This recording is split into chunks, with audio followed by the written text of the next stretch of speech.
we decided that we were going to do a triathlon, like something that I struggled even really wanting to do once it came to it. And the beginning of my bike ride, I was like, Sunni, I need you to help me. It was hard for me. I tried to just give it my all. And honestly, it was an emotional thing as soon as I saw you. This is the Lost Child podcast, where we delve into the topic of losing a child. These are real stories from real people sharing some of their darkest moments with us and their journey from that fateful experience. Let's dive into the podcast. Camille and I are excited to get into today's topic, the role of physical exercise in coping with grief. So for starters, what are your thoughts on physical exercise before Sunni ever died? I knew it was important. I don't feel like I prioritized it enough in my life, though. It's crazy trying to raise a family, go to school, and work. So I definitely didn't prioritize it in my life as I should have. What were some of the things that you did as physical exercise beforehand? Hiking, and just when we would go out to the lake and go surfing and swimming. That's what I would do before Sunni passed away. Yeah. What about you? When we moved down here, I did not like hiking at all because I didn't really want to hike. I wanted to mountain bike and do other stuff. But those all cost quite a bit of money. And so I just started hiking. And so I'd hike with the kids. And that was fun. I would hike. Sometimes I would have Dieter in like a backpack and I would have Sunni on my shoulders. I am Mrs. Sunni. I am Princess. You are Mrs. Sunni? You are a princess? Oh, help me, help. Are you a damsel in distress? You're funny. And we did some pretty crazy hikes sometimes. That was kind of fun. So I learned to enjoy hiking because there's a lot of hiking stuff around us, which is nice. I would run every now and then. Most of all the physical activity I would want to do was like surfing or wakeboarding behind the boat, stuff like that. Just a couple weeks before Sunni died, I hiked up in Flagstaff. What's the mountain that's there? I can't think Humphreys. of it. Yeah, Humphreys. I hiked Humphreys. That was just the week before, actually. So yeah, I hiked Humphreys that week. That's the first time I've done that one. That was pretty crazy. So that was fun. And just other adventure sports like snow skiing and stuff like that. There are things that I've always done. How did the physical exercise in your mind change after Sunni died? Were you motivated to go exercise? Were you not? So by that time, maybe a year before Sunni died, I bought a mountain bike. And so I had started mountain biking. And it was really hot in the summer. And so I normally don't mountain bike in the summer. But after Sunni died, that was one thing that I just had to do to get my mind to process everything that was going on. There were tons of mountain bike rides where I had on glasses and I was just like crying the whole time. Do you feel like you were able to process things by being out and moving your body? Yeah, being outside, being in a rhythm, and biking was something that I enjoyed, and I could just be by myself in my own thoughts.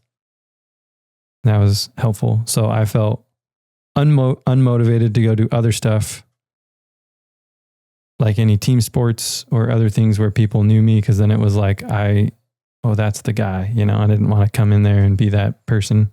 Mm-hmm. So mountain biking was something I could go do by myself or with one or two friends. And it was, we don't have to talk about anything. We can just ride. Yeah. Well, I guess I'd have to say we had a gym that was opening up by us, and I had actually signed up for that gym before Sunni died. Yeah. Just like a couple months before. It hadn't opened up yet, but it was like a pre-sale thing.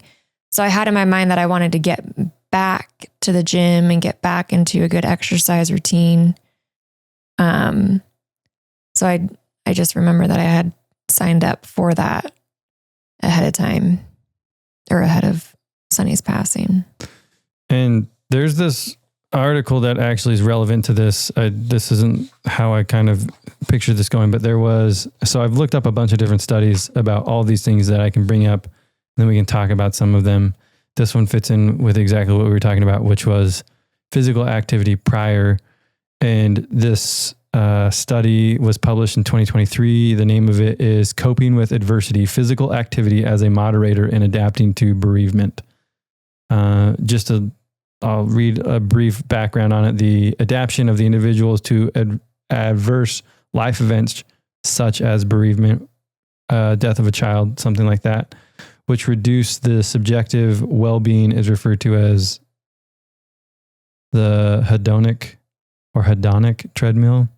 This study examines whether previous physical activity moderates the negative impact. So if you have activity before this and you were already kind of in exercise mode or doing physical activity, it potentially makes it so that it's less. So their conclusion on this one was previous physical activity helps individuals suffering from bereavement to partially adapt faster to such adversity. Suggesting that physical activity accelerates the hedonic treadmill or hedonic. I don't know what the proper terminology is. The hedonic treadmill is a psychological theory that describes how people tend to return to a relatively stable level of happiness regardless of major life events. So it's kind of like this reverberation thing that you get back to like level. I hate the term new normal. People talk about that all the time. That was just annoying to me. I know it's never going to be back to how it was, but there's some level of consistency of your normal rhythms as a person, right? Like where you normally are from a happiness standpoint, a joy standpoint, an okay with life, whatever that is. And this is how quickly you can get back to that kind of level place, right? Think of it from like a string standpoint. And then there's a big push on the string, and then the string will or a rubber band, I guess is a better example. The rubber band will then come back to its level. And that's kind of what it's talking about. But it's saying that physical activity beforehand was actually important. And I realized anyone that has now experienced child loss, they can't all of a sudden go back to before and do exercise. But it's one thing that's saying, hey, we're going to evaluate this and look and see. And it actually is showing that if you were physically active before, and then you continue that physical activity or physical exercise afterwards, it helps you get back to kind of a normal state in your life. Yeah, that's interesting. So given that that's what the study says, what do you think about that? Can you look at that and see that in your own life, or do you disagree with that? Well, I don't feel like I was like super active before. I probably obviously during the summer we would go out to the lake as much as we could. I wasn't necessarily always doing stuff though, because we would always be out with other people. So I don't know. I don't feel like I can really relate to that study because I wasn't super active ahead of Sunni's passing. I know you were probably more active than I was, though. Do you feel like you can relate to that at all? Here's also a reminder to subscribe and follow this podcast on whatever platform you're listening to. Now, back to the podcast. I could definitely see how I could relate to it.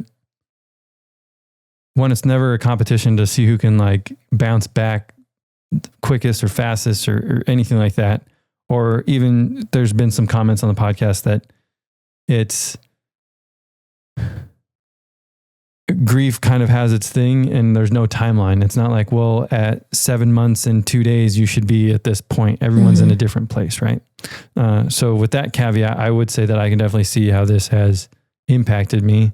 I had certain habits of exercise that I did before. Some of that shifted or changed a little bit, but it also allowed me to process my thoughts. That's where I did it, was riding bikes, running, walking, thinking in my own head while I was doing those things.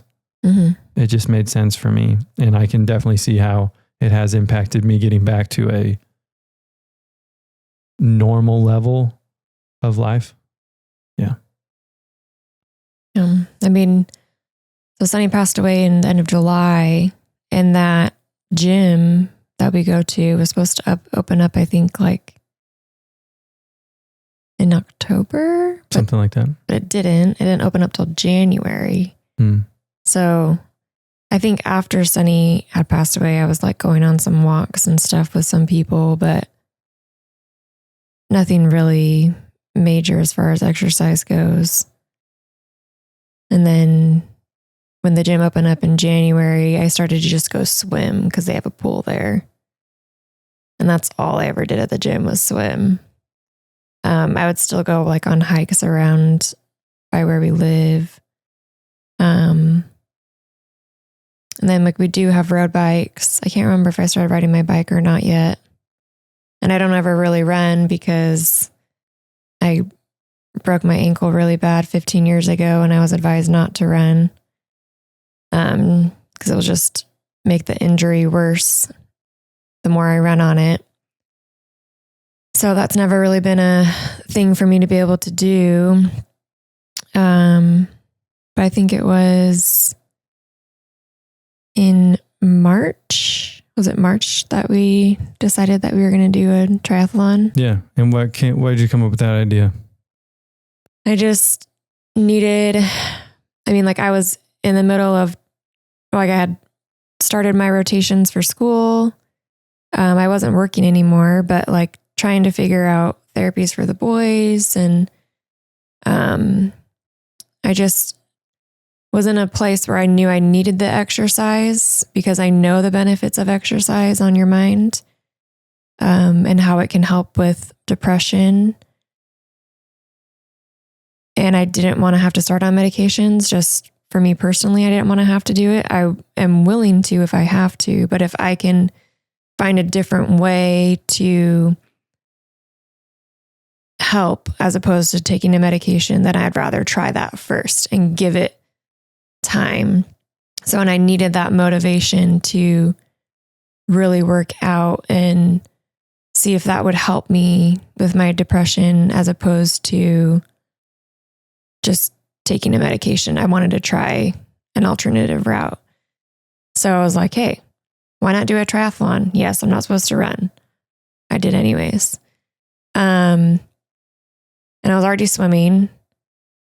And I was like, I think I told you, I was like, hey, I'm going to do this triathlon. Do you want to do it with me? It's in September. So it was still like 6 months away or something.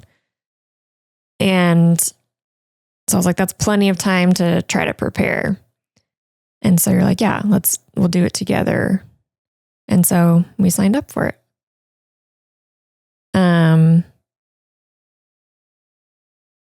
I was still in school though, having to do school stuff, having to do rotations. Still trying to, obviously I have a husband, I have children, trying to juggle all that and still work out. I kept swimming at the gym for a while, and I would try to go on bike rides here and there. I have a friend that I would be like, hey, let's go on a bike ride. And she'd be like, okay, let's go. So that was nice. And I just ran here and there. I never actually ran the full amount of, or the full length that we needed to before the triathlon. Because we just did a sprint triathlon, so it wasn't too bad. But having never done a triathlon, it was a little bit intimidating. And we decided that you needed to go on this trip ahead of the triathlon, and it was like close to the triathlon. So we did our triathlon the end of September, like September 21st, I believe. And you were gone part of July and then like a couple weeks in August, or was it like the end of August to September or something? And being home, trying to take care of the boys. I had already started school, trying to do my schoolwork, trying to do my rotations. And I didn't have support from you because you were gone on your trip. I don't feel like I really had time to prepare for my triathlon or for our triathlon. And I was like, I really don't think I'm going to do this. Why should I go do this when I haven't prepared? And I doubted myself because I didn't feel like I could do it. And I talked to a couple different people, one being my brother and one of my preceptors for my rotations. And, ultimately was like, you know what? If even if you get last place, it's better than the person that's sitting on the couch at home. I was like, you know what? That's true. So I was like, I guess I'll do it then. I still kind of like had some doubts though. And then I ended up getting sick the week leading up to the triathlon. It was on a Saturday and I was sick that whole week leading up to it. I was still trying to prepare for it that week, doing little things, little runs and bike rides, even though I was sick. And so that was still like, should I go do this even though I'm sick? Ultimately, we decided to go. You were going to go do the triathlon regardless. And ultimately, we decided that we were going to go do this triathlon, or that I decided I would go do it with Blake. And it was hard. So first we did the swim, which was okay because it's 400 yards in a sprint triathlon. And then you have to go straight. This one was 400 meters. Or 400 meters. And then you have to go straight into riding your bike. And that's a 12-mile bike ride. And so I went and started to do that. And my legs were like already tired. And I just don't exercise as well in the morning as I do later on. So, but honestly, I kind of just, the beginning of my bike ride, I was like, Sunni, I need you to help me to be able to get through this. I need you to help me push my body. And I just felt like I had more energy. And once I got into a rhythm on my bike, because it's nice in a triathlon because you don't have to stop because they block off all these roads. So you just literally, we had to do 3 loops around because it was 4 miles. 1 loop was. And so you just kind of just are going. You don't ever have to stop, which is nice. Because you just can keep at your momentum the whole time. And then as soon as I got off my bike, my legs were like jello. I was like, how the heck am I going to run 3.1 or whatever miles it is? Yeah. And I was like, I just have to go. So I just started doing my nice little light jog. And I got probably 100 yards away from the transition station or whatever. And I realized I forgot my bib. And in order to actually finish, you have to have your bib on. So I had to go back, wasted at least a minute or two there. And in my overall time, I had to get my bib and then just go. And it was just, I don't even know how fast I was going. I'm sure it was really slow, but it was just a light jog. And I would run and then okay, we had to have gone so far already. And then finally a mile marker hits and I'm like, what? It's only been a mile now. And I was like, I guess I still have two miles to go, but I just kept going. And, I don't know. I guess there's maybe a little bit of adrenaline with it as well. And you ended up meeting me at the very end of my run and cheering me on. And then I tried to sprint that last little bit because it ended on a track. So the last 100 meters of the race, I tried to just give it my all because I knew I was going to be done after that. And honestly, it was an emotional thing as soon as I saw you. Something that I struggled even really wanting to do once it came to it. And the fact that I did something hard to me, it was hard for me to do something that physical, to do all of those things. So 400 meters, a 12-mile bike ride, and a 3.1 mile run, one right after the other. And I've never done anything like that in my entire life. But I felt amazing. I felt so good afterwards. I was like, my body can do amazing things. And mentally and emotionally, you can do amazing things. It was amazing. And while we were driving away to go get our kids from my parents, I was like, I'm going to sign up for another one right now, because the way it made me feel is so amazing that I need to sign up for one right now. So it's not going to be until March, but I don't know. I really actually loved it. And I didn't know how I was going to feel about it when I got done. I thought I was either going to hate it a bunch or, love it like I did. How do you feel doing it?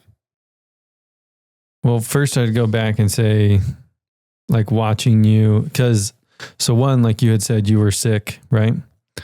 And you didn't even know if you were going to do it. So you're still kind of, even the day before, you were still kind of like, I don't know. You're like, I guess I will, but I don't know.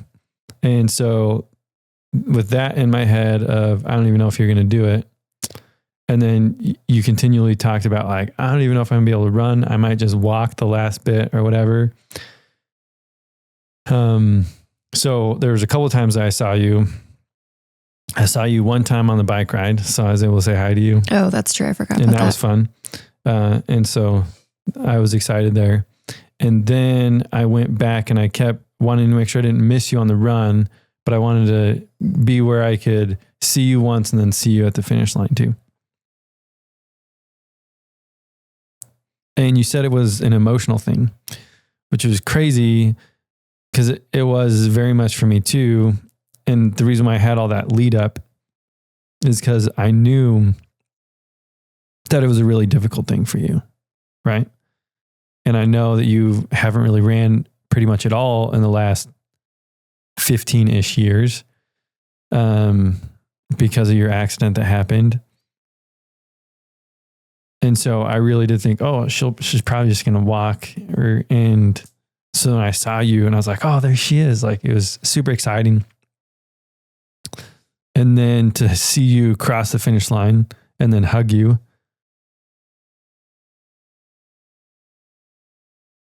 I almost just like broke down in tears right there.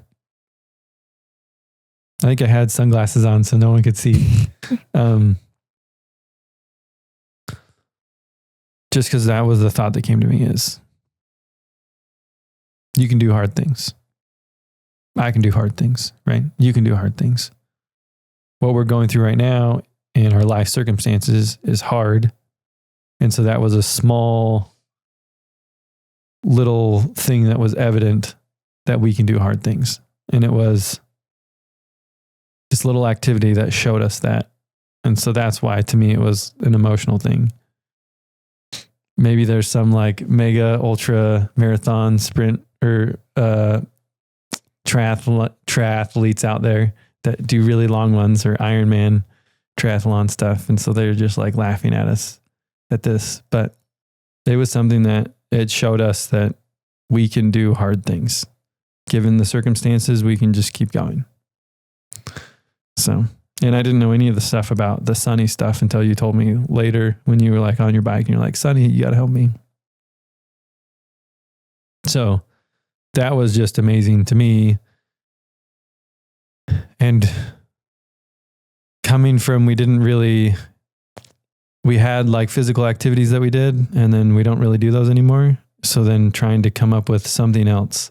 And we had this almost inherent feeling in us that getting out and exercising is what helps us. And I assume that's why you wanted to sign up for the triathlon, because you wanted something to help motivate us to continue to exercise, to continue to work out. So if we had this goal, then that would mean, oh, I'm going to go to the gym and I'm going to go swimming. I'm going to go run. Is that why you decided to sign up for the triathlon? Yeah, just to help stay motivated to exercise, because I needed to for my mental well-being. And I think at some points I was even like, I told you I'm not going to do it. And I was like, well, or you were like, well, at least, like, it got us to exercise. Yeah. Even if you decide not to do it and we're out $100 or whatever. it's worth it that it got you motivated to exercise. Because exercise is, and I know I've like said it so many times, and I'm in the medical field. It is so important. It's so important to your overall well-being. Like, even if you can just get out and walk, like, honestly, you just feel so much better afterwards. And there's another way you can help support the podcast. Buy one of these awesome t-shirts. We have these Shine Bright shirts, special edition for the Lost Child podcast. We have many different sizes of shirts, including a men's shirt and a women's shirt and a youth shirt. You can get your own, so visit the video description or podcast description, and there'll be a link to our Shopify store. So hurry quick, select a shirt size that fits best for you. Now, let's get back to the podcast. And sometimes it can be really hard to get yourself to do it. And I know so many times I'll like wake up in the morning and I'll be like, oh, I just want to keep sleeping. But if I get up, then I know I'll feel better later on. And like if I get up and go like on a walk, even if it's just like a mile walk in the morning, you just feel so much better afterwards. I really believe in that. There's one of the studies that kind of talks about that. Even like this one. So this one was published in 2024. It's called The Impact of Exercise on Depression, How Moving Makes Your Brain and Body Feel Better, right? And it says the study aimed at comprehensively explore and elucidate the intricate relationship between exercise and depression and focus on physiological mechanisms. And part of what they came to from a result standpoint is that regular exercise can, one, reduce the levels of pro-inflammatory ketones, CYTO, cytokines, potentially alleviate depression symptoms associated with inflammation, to help in regulating circadian rhythms that are often disrupted in individuals with depression, and also improve sleep patterns. So regulating mood and energy levels. The other thing they talked about is that the mechanisms by which exercise can reduce depression levels are multifaceted and include both psychological and physiological factors. Exercise improves sleep, reduces stress and anxiety, and enhances self-esteem and social support. One of the other things I wanted to point out on that one is exercise is a low-cost, accessible, effective treatment option that can be implemented in various settings such as primary care, mental health clinics, and community-based programs. That is one thing that's true about this, is that it can be a low-cost thing, right? Of just go outside and walk, or our gym membership's $10. True. But even if you don't have money for a gym, there's things you can go do outside. I know there's things here in Arizona. And it was also more prevalent, I think, in Boise area. There were some different green belts that people could walk along. And even on those, there were some different exercise places on some of those green belts. Some of the parks around here have some of the exercise stuff too that you can do, which I think is kind of cool. So it can be a low cost, barrier to entry is kind of low. On some stuff like triathlons, it might be a little bit more expensive. You need for a bike, you have to rent a bike, or you have to buy a bike, right? Things like that. The cost to or have access to a pool. And access to a pool, right? So there are definitely some cost prohibitive things, but for the most part, I would say it's definitely a low cost option when it comes to things like depression and anxiety, things like that, to try to help with, right? Something too that I just started in the last few weeks, which I know you've been doing it longer than me, is getting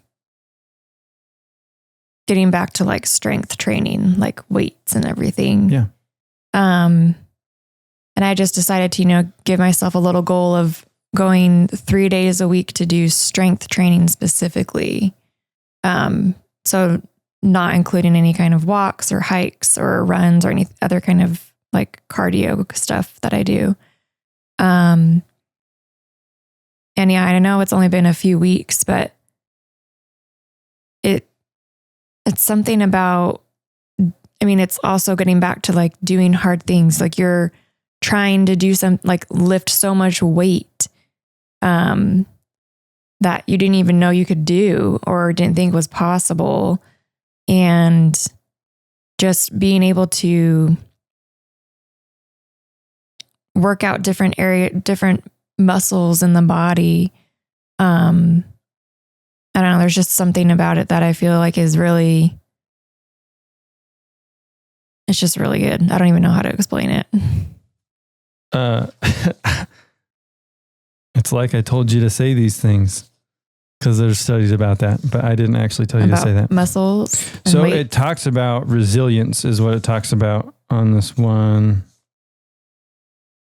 And actually, my therapist that I see right now, I had told him I had started doing weight training, and he said that like he had never told me to do anything like that, but I had told him I was doing it, and he was like, yes, that's so good for your body. It's just, yeah, I don't even remember everything he said about it. Oh, it's this one. The impact of physical fitness on resilience to modern life stress and mediating role of general self-efficacy.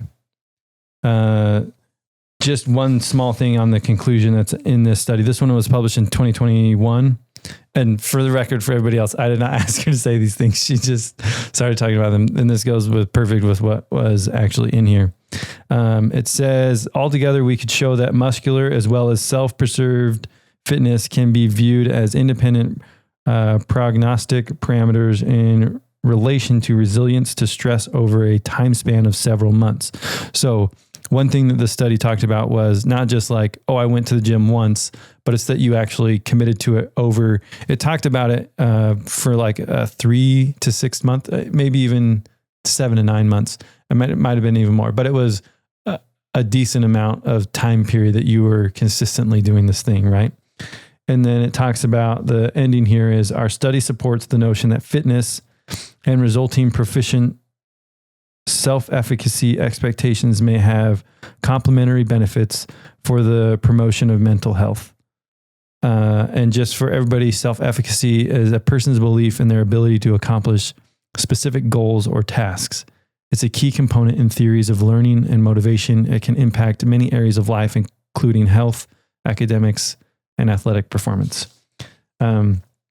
So it talks about exactly what you're talking about, that it helps you with knowing, oh, I can do hard things. It helps you with just even not the whole, oh, I look good, but I can actually do this. And I put a goal out there and I'm doing it, which then helps you build up your self-esteem, helps you build up what is talking about here, your self-efficacy, your expectation of yourself to actually accomplish things, to do things.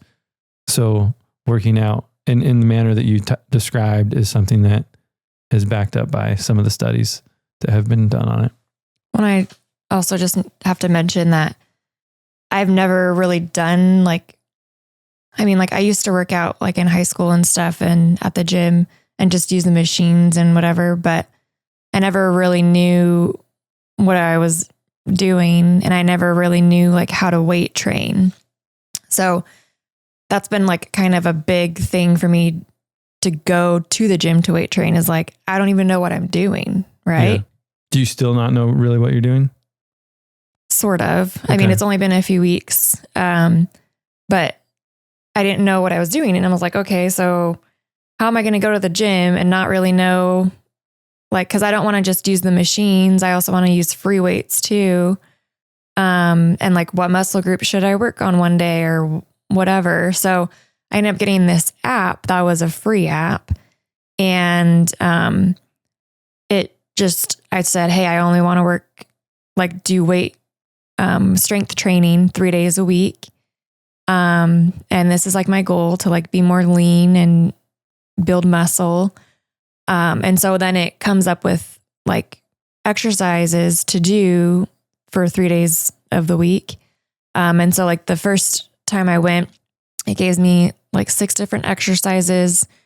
And it actually shows videos of each of those exercises if I don't know how to do them. Okay. And that's super helpful to me because they could be like, oh, you need to do this skull crusher. I'm like, okay, well, what the heck is that? I don't know what that means.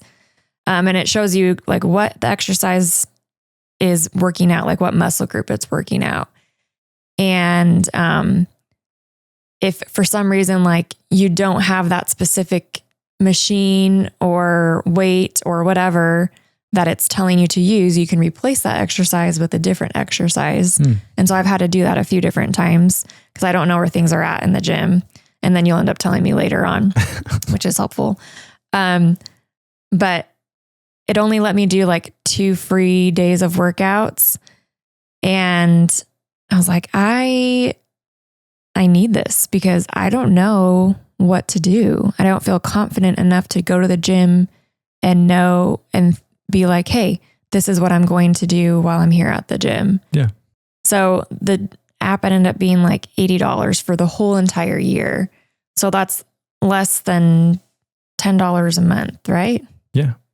And we can put the app in the description if you really think is that helpful for other people. For me. Or in the comments, you can let us know if there's some other app that you guys use. Mine's called Fitbod. Okay. So I find it very helpful and it keeps track of everything. So like it keeps track of all your sets, like you log your sets of for each exercise too. Mm-hmm. So then, so you know what weight you've used before, and then like it can adjust to what weight you need to use next time or whatever.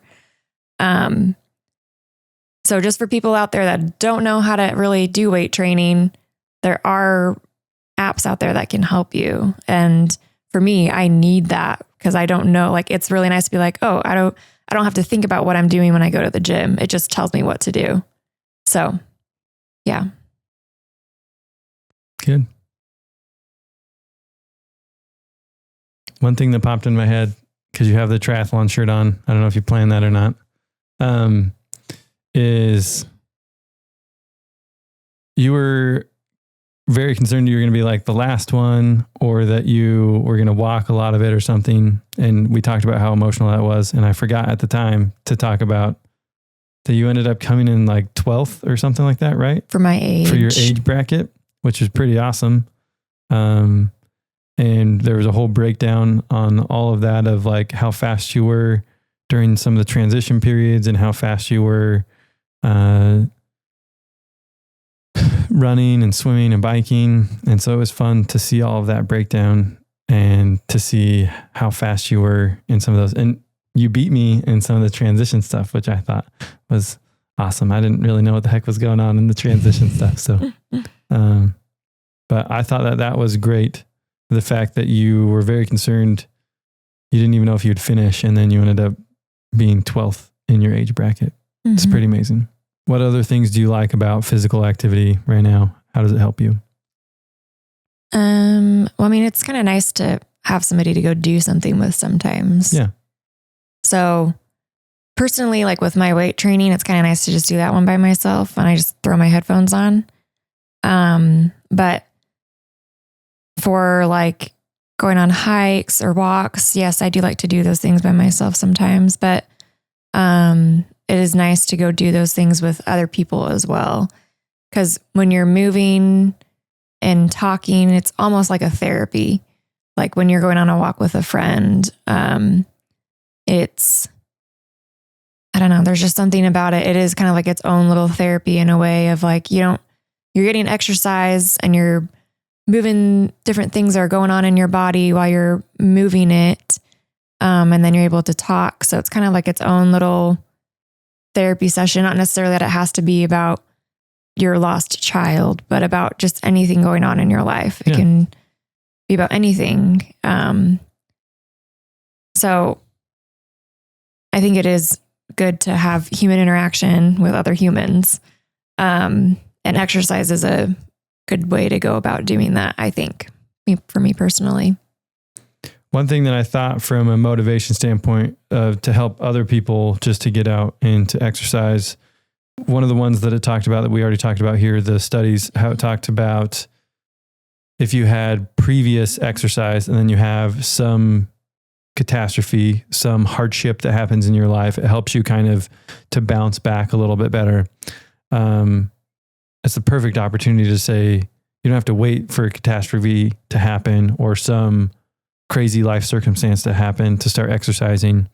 But now for all of us, all the viewers, all the listeners, and even us, is to get out there and start exercising so that when something happens, because it's not a matter of if, right? I'm not saying that everyone's going to have a child die, but everyone's going to have hardship. Everyone's going to have stuff that comes into their life, trials, whatever it is, hardships are going to happen. And so if you're already exercising and then hardship comes, like the paper talked about, then you'll be able to kind of bounce back or reverberate back better than if you weren't exercising. So that's kind of a call to everybody to get out and exercise. Let us know if you guys actually exercise or you're going to change and maybe start exercising, or how exercise impacts your life right now. And it can even just be a 5-minute walk every other day. And then you just build it up. I know it's hard to just start something, but if you just start, and it can be minimal, like I said, 5-minute walk every other day. That's all. That's all you have to start with. And then work your way up to a 10-minute walk every other day. That's it. It really will impact people's lives. I know it. Yeah. One of the other studies that we have, it says, can physical activity support grief outcomes in individuals who have been bereaved? This one was published in 2021. This one, it talked about all the deaths that happened in the United Kingdom. And then here's a couple of things that it talked about from different physical activities that they used. It says activities including yoga, running, walking, martial arts were those noted as beneficial. Physical activity allowed a sense of freedom to express emotions, provide a distraction and an escape from grief, whilst enhancing social support. So that's some of what you're talking about, of like hiking, being around people, some of the things. It can provide a distraction. It also can allow you to express some of your emotions, which is what we talked about before with me riding my bike, right? And then one of the other things that I liked in this particular study is there is some evidence that physical activity may provide benefits for the physical health and physiological well-being, and psychological well-being of those who have been bereaved, including when the loss has happened at a young age. So even for our kids, it's important for them to get out and do physical activities too. Yeah, and they love it. They love exercising. Yeah. They like to go on bike rides and play baseball and soccer and ride their scooters. They like to run. Yeah. So even with that, Tucker signed up for a triathlon, and he and I are going to do a triathlon together. So that'll be his first triathlon. And frankly, I've never been a huge runner. Like, I enjoy running. Everyone talks about like the runner high and stuff like that. Man, I hate running. I don't really enjoy it. Maybe now I probably enjoy it more than I have in the past. But I always had this vision of people that do triathlons or sprint triathlons, if people were concerned about the terminology there for distance wise, is that it was just these people that loved, like they ran cross country and they just loved running. And so they did this additional thing to that. And I'm not somebody that just loved running, but I really did enjoy the triathlon. Yeah. No, hopefully we've made a good enough argument for exercise and the healing properties of it.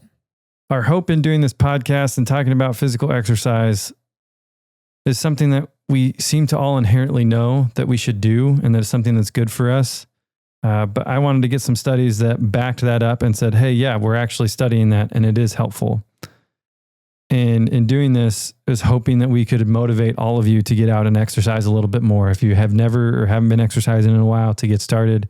If you're in a place from stricken with grief and you're like, I don't really want to get up and I don't want to do that.